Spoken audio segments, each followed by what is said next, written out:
I will, or I want to, spend the most of the time in this session in hands-on mode. I will click around in the MagicDraw tool or the Cameo Systems Modeler tool, which is almost the same.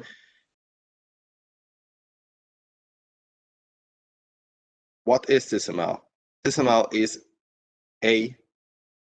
is many things. So I've wrote. I could have written even more bullets than that, but for me the most important aspects here is that we understand that SysML is a modeling language. A modeling language is just as any other language, just as your programming languages or whatever you're using and whatever you think of as a language. Of course, it's better to stick with formal languages because, of course, we are speaking informal languages right now, but that's not the point here. So it's a modeling language, typically used in a diagram-based fashion, but of course, as any formal language, this would have an abstract syntax, a concrete syntax. This has some other language mechanisms, so it is really a proper formal language. Since its first proposal in 2000, let's say 3, something like that is the timeline, it has become the baseline for any systems engineering activities. So if you're doing systems engineering, that is a model-based systems engineering, because you could widen the scope. But if you're doing model-based systems engineering, then you're definitely thinking in terms of SysML. I've never seen someone entering the scene without not considering or without considering SysML. So this is also standardized by a group called OMG. This is the Object Management Group. The group is somewhat older than SysML. Sorry, I will not be able to tell you the year now by heart, but this is older because their actual first, like, let's say, flagship standard was the very well-known UML, which has, of course, been around quite some time before SysML appeared on the scene. Actually, you can think of SysML as a dialect of UML. So there are very nice diagrams on the internet explaining you the overlaps and the differences. You can look it up. I will not spend time with that now, but as you might be familiar with UML, SysML is not very different in its look and feel, and also in its semantics. It's not totally different, but as SysML is a bit more focused than UML, a methodology has crystallized out in the systems engineering community throughout the years, which is for me a bit more focused than the endless diversity of different goals, which are then comprised by UML. What is the Arrowhead Design Suite then? The Arrowhead Design Suite, which as of today lives in this repository, which is this first link, but I will be happy to send you that if you don't want to write it down right now. It's a collection of MagicDraw or Cameo Systems Modeler plugins, if you wish, for a comprehensive Arrowhead design methodology. It has, if you will go there, you will find 3 different plugins as of today, which I think that I will focus on the first one, which is the basis, so to say, the SOS design tool. Actually, all the other plugins, even technically, depend on that. And the most important thing with this is where we started. This is the SOS design tool, is the tool which is the MagicDraw plugin, which contains the Arrowhead SysML profile. I will also show you that how you can go there and how you can find it within. And then the SOS deployment tool is a newer entry. It's an extension for platform modeling, basically, and this is also very important for Arrowhead because with this we have achieved an even tighter integration with the Eclipse IoT platform via Eclipse Voto. More on that later. The toolchain design tool also exists. It's also very nice. It's even more simple than it's a simplistic toolchain modeling approach. I think use cases could profit from that. I'm happy to talk about that, but I think that will not be in this session. At least I haven't prepared very much to that. But just to show you a glimpse of that, this is, for example, what the toolchain design tool could be used for. I've drawn a picture of this Arrowhead Design Suite toolchain myself with one of its elements, the toolchain design tool, and then it's kind of Inception-like. You see the toolchain design tool itself in the picture created in a diagram. It's not just a picture; it's a diagram created with the toolchain design tool, and then you see some interrelations between the SOS design tool and the SOS deployment tool, and then there is a nice feature connecting it. So it's mostly design time what we are doing right now, but we will not focus on that today. I don't even have a running management tool right now, but do not forget that the whole essence of doing modeling is, of course, if you can make your models alive at the end of the process, and this is what we're also providing. The stuff which we can model, we can also communicate with the Arrowhead management tool, and that way we can also influence the operation of an Arrowhead installment, and this will not remain an abstract design.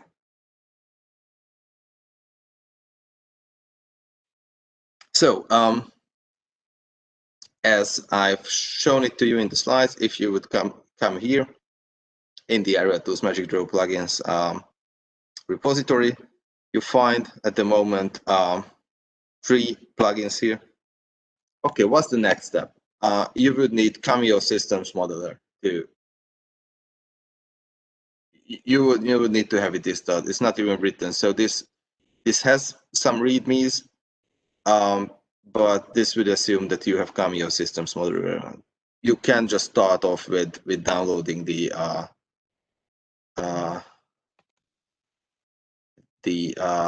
trial version. So you're downloading it. Yeah, clicking next, you're really actually downloading it. You pick your version, your operating system, and then you have it. Then you have this guy. The first thing which I wanted to show, how do you install a plugin? You go into Help, you go into the Resource Plugin Manager, and then there you go. There's a list available by. Okay, this has to finish, and again. So there's a list of plugins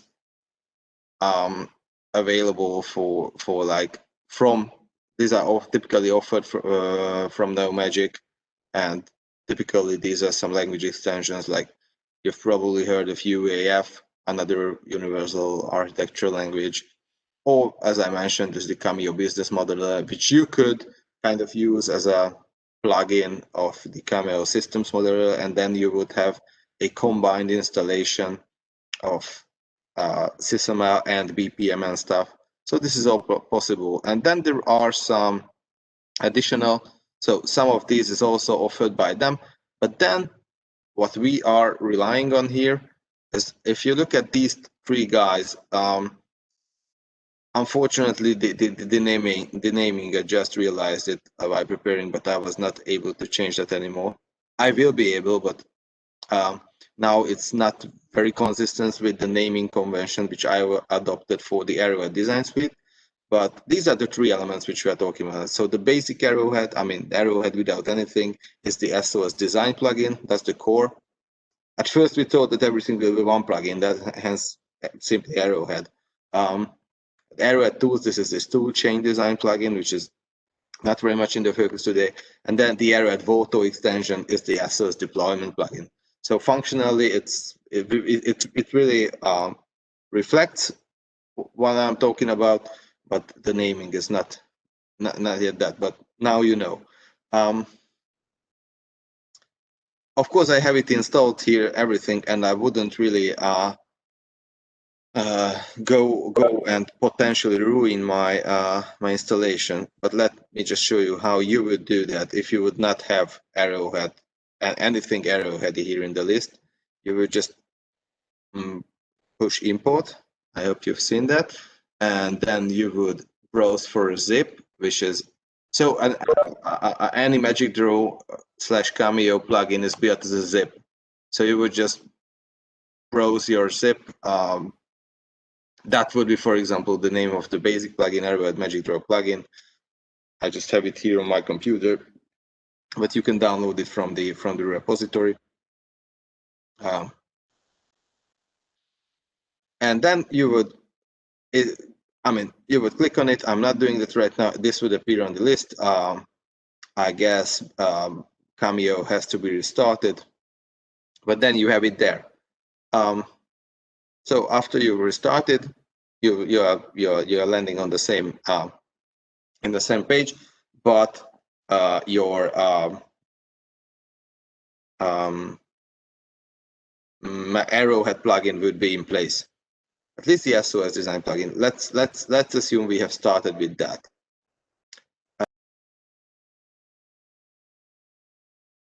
So this is how it goes, and then actually you can start working with your brand new Arrowhead design suite in Cameo. You're clicking new project, and what you want to do is not Arrowhead tools, because if you have not installed the toolchain design plugin, then there's no chance for confusion, because this is the toolchain design plugin. But the Arrowhead, the SOS design plugin, for that, if you just want to use this core Arrowhead modeling, then what you need is a normal SysML project. So this is here. This will be in the first block here, because you see there are many other options, but SysML project. This is what people typically use Cameo for, and this is what we're using it for. So you give it a name. Ducks to Black Pond tutorial. Clicking OK, and then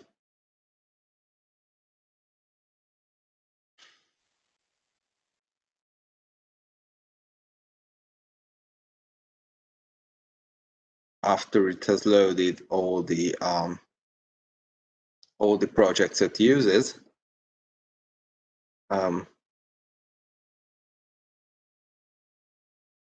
so these are typically either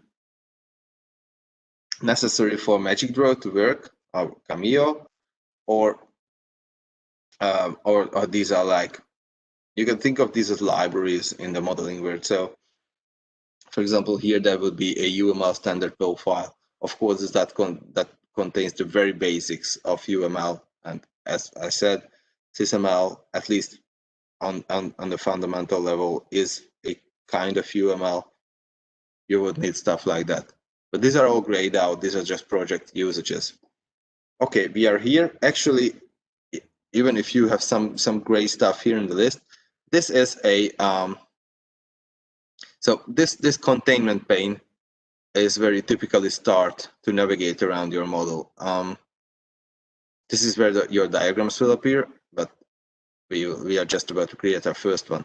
So this is where you navigate, and if you can kind of mentally cancel out the gray stuff, then it's almost empty, as you see.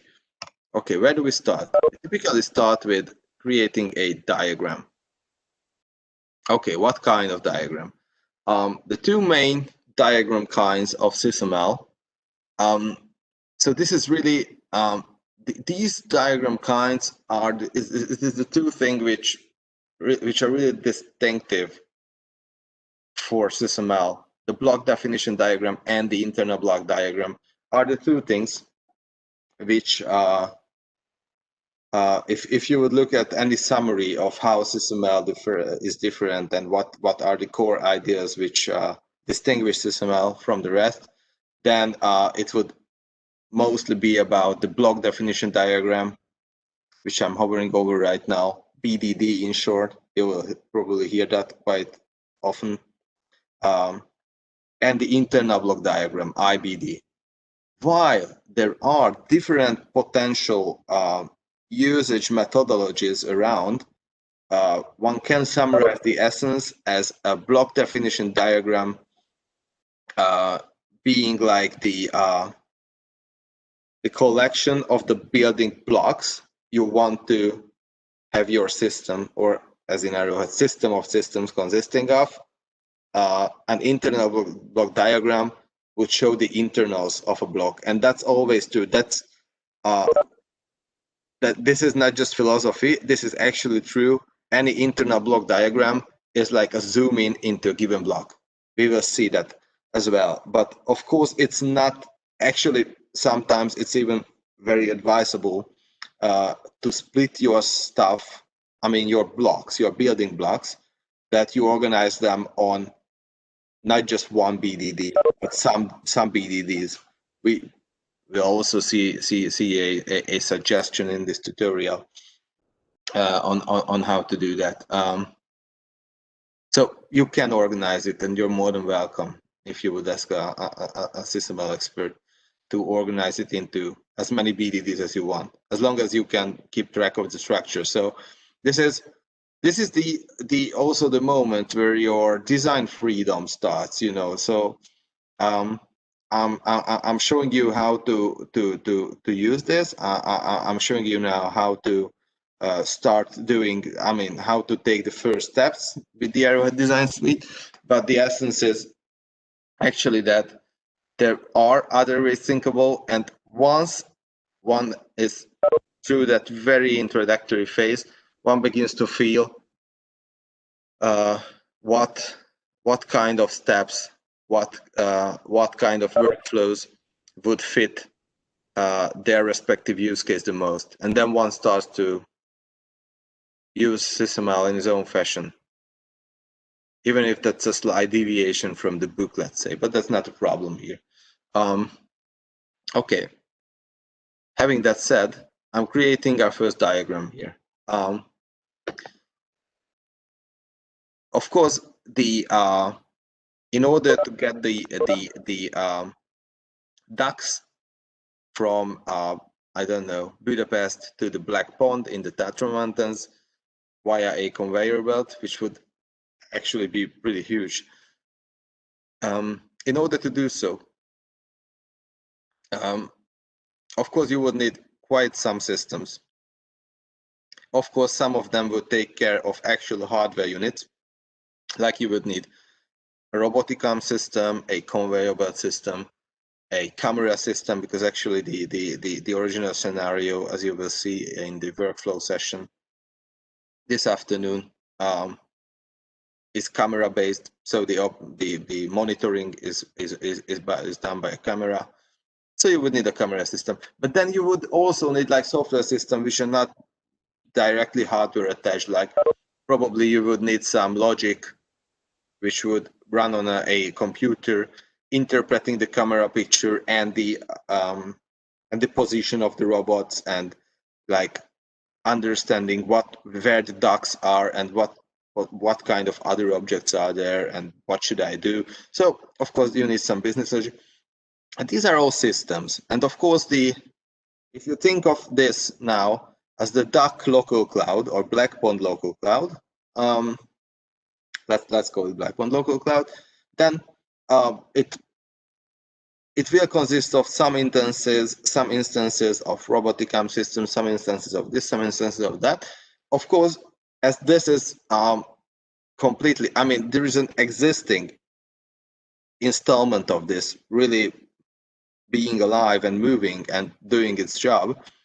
I think that it will be shown to a full extent in the workflow session, but that's not my goal now, because then you would just see me doing the same stuff quite often, arriving at a full local cloud depiction. But of course, as this is fully artificial now, this is just a fictive scenario which I have picked because I like the idea.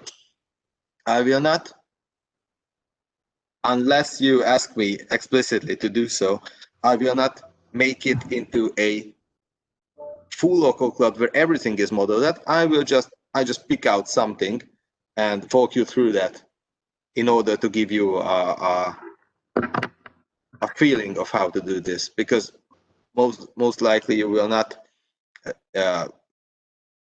do Blackpond local clouds on your side, but you will do something much more meaningful depending on your use case. So the example which I would want to walk you through, because this even has a deployment aspect, we have already created that, is a robotic arm. So that's why I'm calling this. This very long explanation was just to explain my choice for naming this first diagram, first BDD, which we create today, the robotic arm BDD. My intention is to put all the stuff relating to a robotic arm system on this BDD, but not more. This is what this refers to my comment on separating stuff on different BDDs. I hope you could follow. I created a diagram with right-clicking a model. Then there is a button, Create Diagram. I did so. A new element appeared. You can differentiate diagrams from the rest by this logo. And then I named it robotic arm. I could even rename it here. So that's really usual. I mean, some parts of this are intuitive. So I think the user flow is more or less intuitive if you're used to engineering tools. What you have to know in order to be efficient with Cameo is what the different things mean. But that's why we are here today, and that's what I'm explaining to you. So as you could guess, okay, we have a diagram here. It's just a white canvas.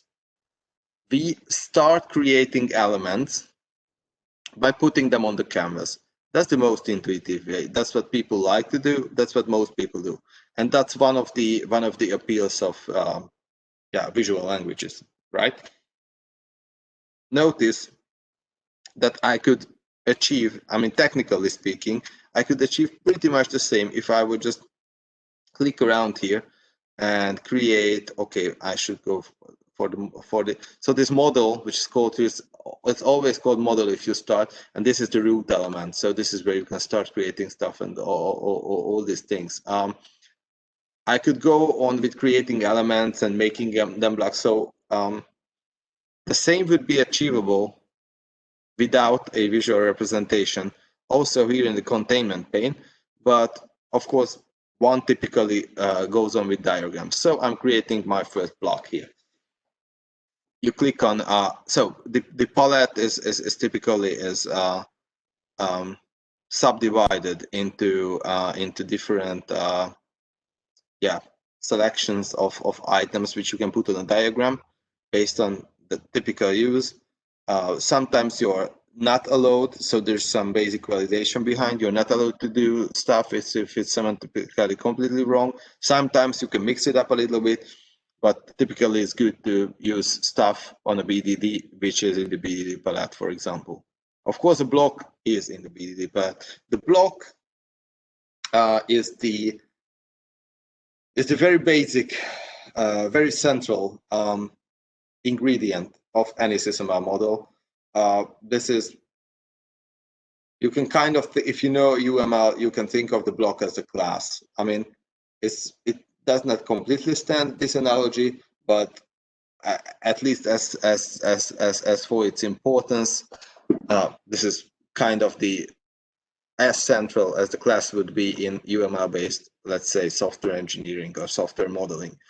You click on that, then you've got a, you can even decide for the size of it, and then, okay, this is not what I wanted. So we have a block without any properties. I could just click here and give it a name, or I could actually go here and also give it a name. But so this is just double clicking. Again, I'm double clicking on it anywhere, and then this so-called specification. I think the enter button is also good for this. This is the specification panel of this element.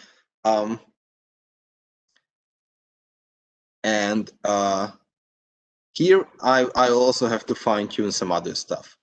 Of course, if you look here, you would see that the applied stereotype is block, which is not really what we want here when we are talking about using the Arrowhead Design Suite and the Arrowhead SysML profile. So this is where this profile thing comes in. You can think of the profile as specializing the basic ingredients of SysML for a given engineering domain, in this case designing an Arrowhead local cloud, without really changing them. How can we imagine that? Actually, this is the point where I will also show you, and this is very important knowledge if you want to use the Arrowhead Design Suite. Unfortunately, there's no way around this part. We did it as I think we chose the best option with respect for tooling which we could, given that the profile will indeed be shipped with the SOS design plugin if you download it, but you don't if you don't know the internals of how Cameo works and how Cameo deals with profiles, you wouldn't know that. So this is my installment of the Cameo Systems Modeler, of the main tool. And then there's a profiles directory. And if you've installed the SOS design plugin, then you will find the Arrowhead profile.mdzip as the very first element. MDZip is MagicDraw. It's for MagicDraw zip, and it's the standard format.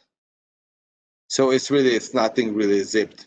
Yeah, maybe under the hood, but it is just the standard file format of MagicDraw. MagicDraw is able to can handle more models open. So this is why I dared to open it up. It didn't lose anything. I just wanted to show you how the profile itself looks like. This is not very big. This is only this big. There are some, of course, there's always some discussion around this, and sometimes small changes get introduced or get proposed. I think we will see some proposed changes in the second session in about an hour. I'm showing you the baseline version now, which you would find if you would look for it under this name, baseline version, in the own cloud, which is at this moment, I think, shipped if you would download it. So it's still the version being shipped. And so the general idea will not change.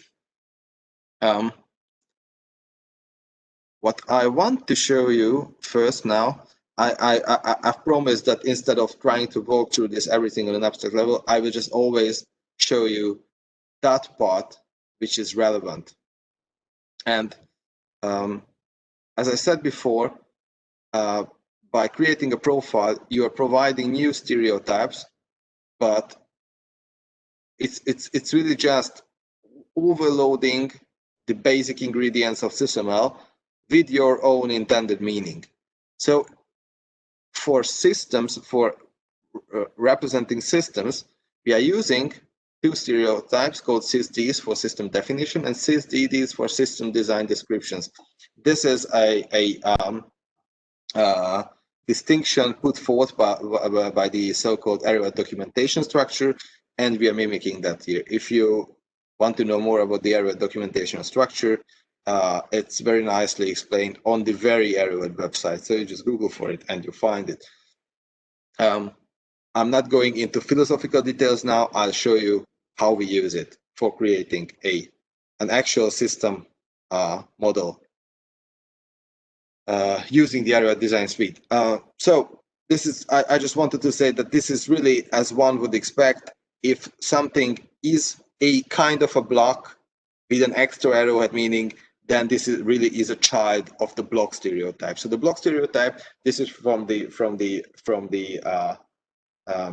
language library or SysML itself, and then you're creating a new stereotype on a profile. So this is a different diagram, but you will very likely never have to deal with a profile diagram on your own. This is what is provided with it. So you just have to understand it in order to use it properly. So let's start with this guy, SysD, but also don't forget the SysDD. This is a button for switching projects. This is actually pretty handy. So I'm back here at the roboticon, which I just started. So of course it has become clear for you that I actually want this guy to be a SysD. Unfortunately, there's an extra step required. I will have to tell this SysML project that it's using Arrowhead, that it's Arrowheady. One could probably create an own project type for that, but we didn't have the time for that so far. I'm not even sure if it's doable. So of course, as it's a commercial tool, some parts are pluginable, some are not. Anyways, it's not very complicated, and it's also, I mean, if you go, it was under options, project users. If you go here, then you also kind of understand this library structure. They call it project usage, but this is really, I mean, mentally, you should think of something like using libraries. And then you would go here, use project. You would go here, insta root profile. So notice that I was in my Cameo installation in the profiles before. So this is predefined in the project usage pane. You're able to browse your installation folder / profiles. So you have a built-in button for that. You could browse up everything which you create if you want to use it in the library from your file system, but this is a predefined place, and voila, we find the Arrowhead profile here. It's enough to click on finish. Now it's done. So our Blackbond project is now using the Arrowhead profile. What does this mean? Is that from now on, there's a very silly thing about MagicDraw. If you want to change the stereotype, you first have to deselect what has been there. So you first have to make the apply stereotype field empty, and then you can. But from that point on, it's actually pretty convenient. You just search for what you want to have. So for example, I know that my roboticon, I mean my first block for a roboticon wants to be a system. Therefore, I'm choosing a SysD.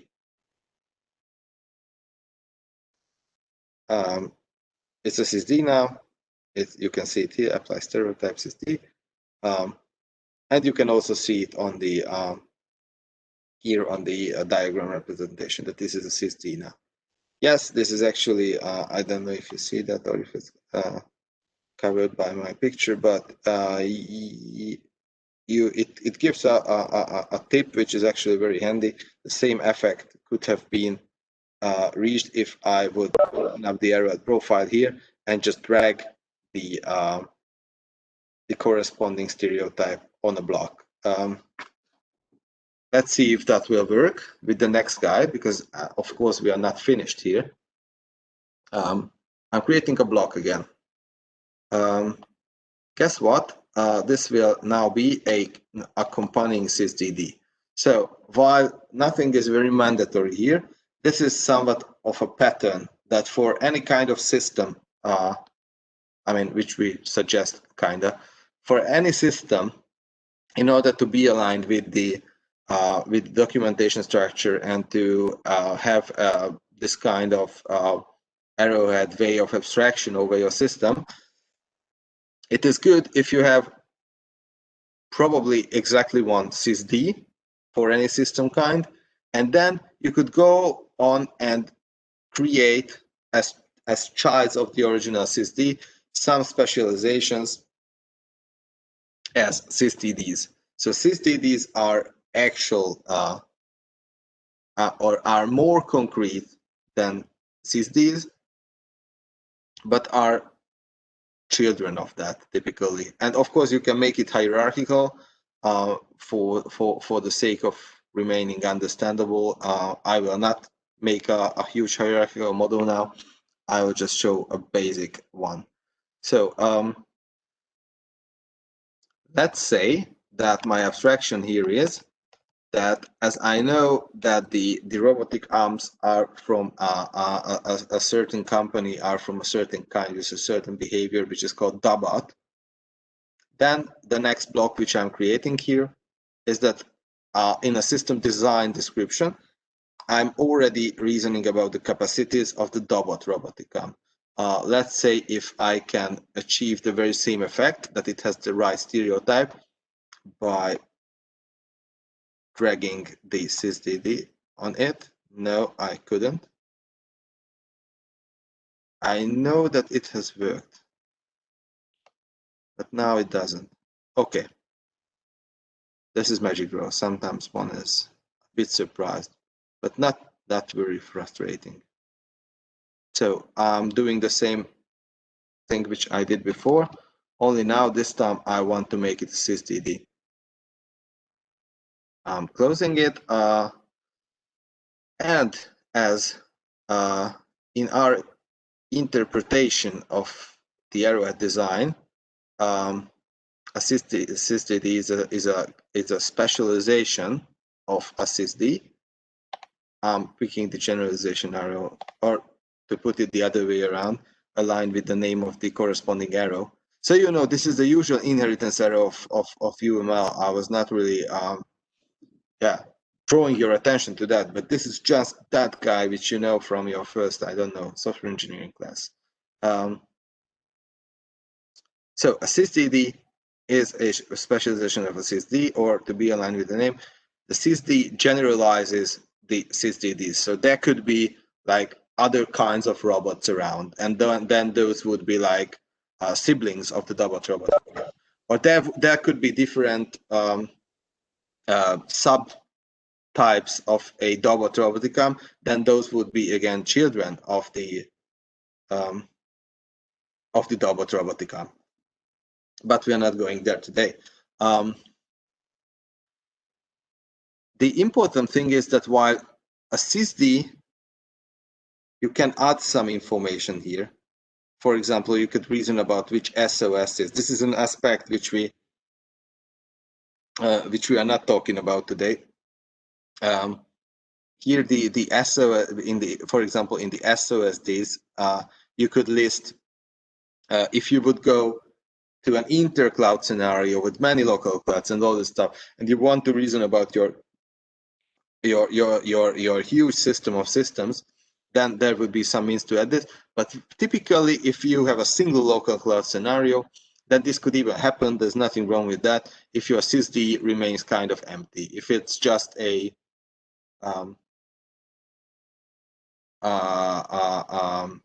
container element or a base element for certain system, for modeling a certain system kind, and that's fine. What is typically richer is a SysDD, even if not the element itself. And now we are reaching a very important point. Even if a SysD does not really have, you know, services and interfaces, as we are about to model a service-oriented architectures, of course we will need interfaces as well. And even if a SysD might have interfaces, then those would be like abstract interfaces. You never realize a SysD, but you very much want to realize at some later point SysDDs. So you want them to become real systems. Therefore, you pretty much want to have interfaces on them. How do we bring this about? Coming back again to the profile to show another a very important region of it. These are these guys, service and interface stereotype. Trial.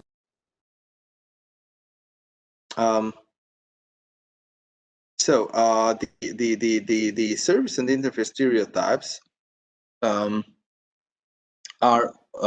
so there are two of them, again aligned with the documentation structure, an SD for service description and IDD. You can pretty much think of the same relation as it was with the SysD and the SysDD. The SD is the abstract stuff, which can pretty much serve as a base placeholder, and the IDD is the real stuff. Both guys here are descendants of the so-called interface block, which is, of course, similar to a block, but it is a different stereotype, and this with a purpose. This is exactly what SysML is suggesting to use for such scenarios. If you want to have something which acts as a kind of an interface, as the name also says, then you want to use an interface block. So again, coming back here, how would I bring this about?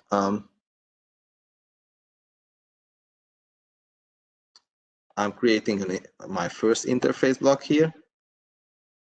I would call it transport service, meaning that one of the basic communication which I want to do with the robotic arm with is to have it something transported from A to B. This should be an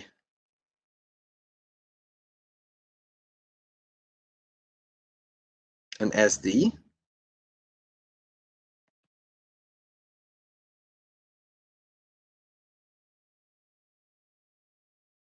And then, now the interesting stuff comes.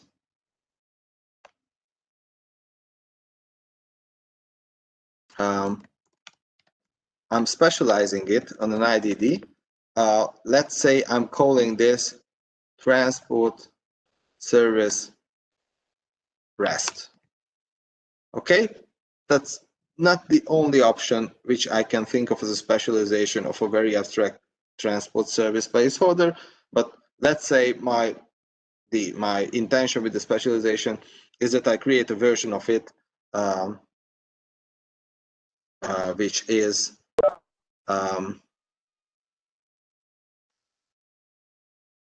REST based. I'm making it an IDD.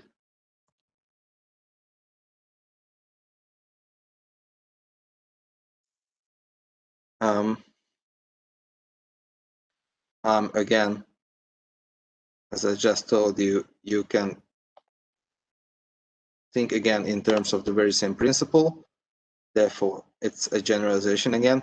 And now the other very interesting and for me very important principle comes into the picture. Okay, with this, I have created interface types and service types. I now know what kind of services, and this is also very nice. Of course, you realize how nicely service-oriented this is, that I was able to reason about my services on their own.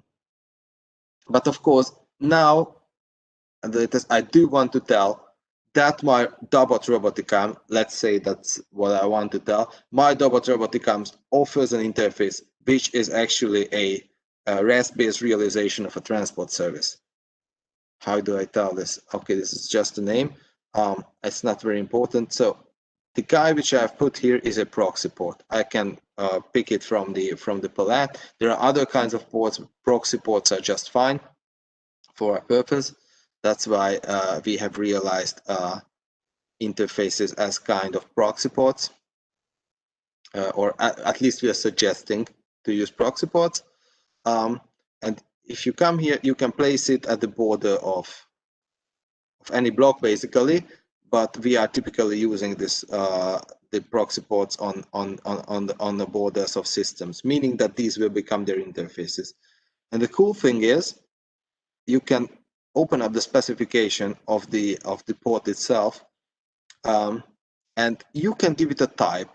Notice that now it's not a stereotype anymore. Stereotype is just a basic kind. It's very fine that it's a proxy port. We don't. Okay, this will be a discussion point if you need a specialization for that, but in this tutorial you're not having it. It's just a proxy port. But now the cool stuff is you can choose the transport service REST as a type of this port. I'm closing this because this is also visible on the diagram. What did I achieve? I achieved that we have a sysdd, which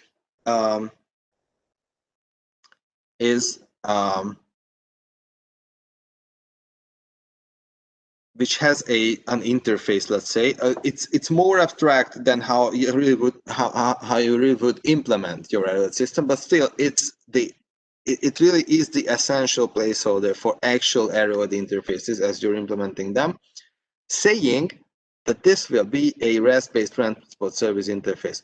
Of course, in order to make that meaningful, we still have to furbish our IDDs a little bit. And if you open up again the specification of an IDD, then you see loads of stuff. But I would want to focus on what is most important for me. On the IDD level, we start to think in terms of operations. Let me create one. I will call it move object, let's say, and I will. So this is, I hope you've seen that. I went into the specification pane of an operation. Now I'm working with the operation itself. As I will go back using the back button, I will again be on the IDD specification pane, and you will see the operation appearing as part of the IDD. It will be clear. But let me just do, just in order to make it a bit more tangible to you, add also a parameter to an operation, because of course for an operation it's very important to have parameters in order to remain on time. I will just give you a few examples. Let's say I'm able to somehow communicate a target position with the system, and okay, that would be one ingoing parameter. And let's create another one just for the, as that we also have a kind of an exercise here. Let's say I want to have a Boolean, so I'm also able to give types here. You know, have a Boolean return parameter which tells me if the movement was successful or something else was in the way. So now I'm again in the specification pane of the operation move object. I've created two parameters. If I go back again, then I see that I'm actually in the specification of my IDDs, where the operations tab is now not empty anymore. It has an operation which I've just created, move object. And if I close this, and if I know what to do here, there is this other kind of appearance pane. I'm just doing this. You don't have to know this. It's okay if you if it's in the specification pane. But just for us now that we do not, I mean, the overview. This is, by the way, I think right click, and then there is somewhere or a hidden property pane, or you push Alt Enter, and then you're there, and then you can somehow make MagicDraw display the operations for you. But this is not very important. This is just really the visualization.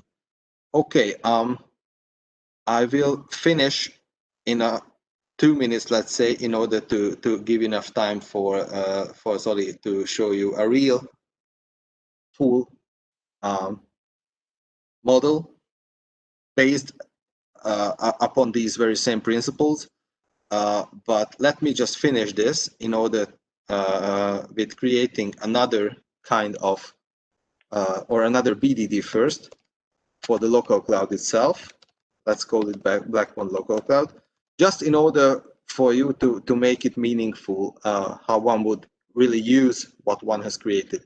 The Blackpond local cloud would be in my head at least, a different EPLC,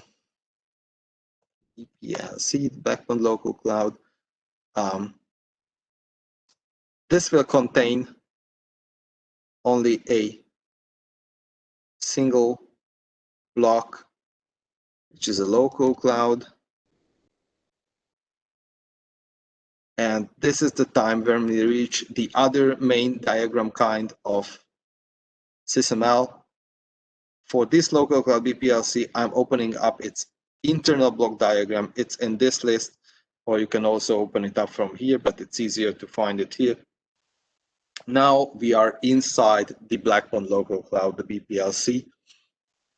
And what I will stop after I've created the very first, a single element for this local cloud. Parts of local clouds are so-called part properties. So this is a very typical usage of an IBD to have a collection, an interconnected collection of parts. Notice that instead of a part property, I again want to use an area-specific specialization of it, which is called a deployed system. So I want to make it a deployed system. I want to give it a name, let's say Dobot1. So now I'm actually on that level of instantiation where I can even think that this is one particular example of a Dobot robotic arm system. Therefore, I'm naming it Dobot1. I'm making it a deployed system. And the very cool stuff about the whole thing which I am doing, I am really able to tell that by Dobot1, by this part of my local cloud, I really mean a Dobot robotic arm system fulfilling that specification by clicking here. And therefore, I have used the Dobot robotic arm specification, which I have created as a type. And now I can tell that my Dobot1 is actually, again, there are some display tricks, but I just want to show you this. This is really a Dobot robotic arm. As we can see, the port which we have specified for a Dobot robotic arm is also visible if one finds the right display options.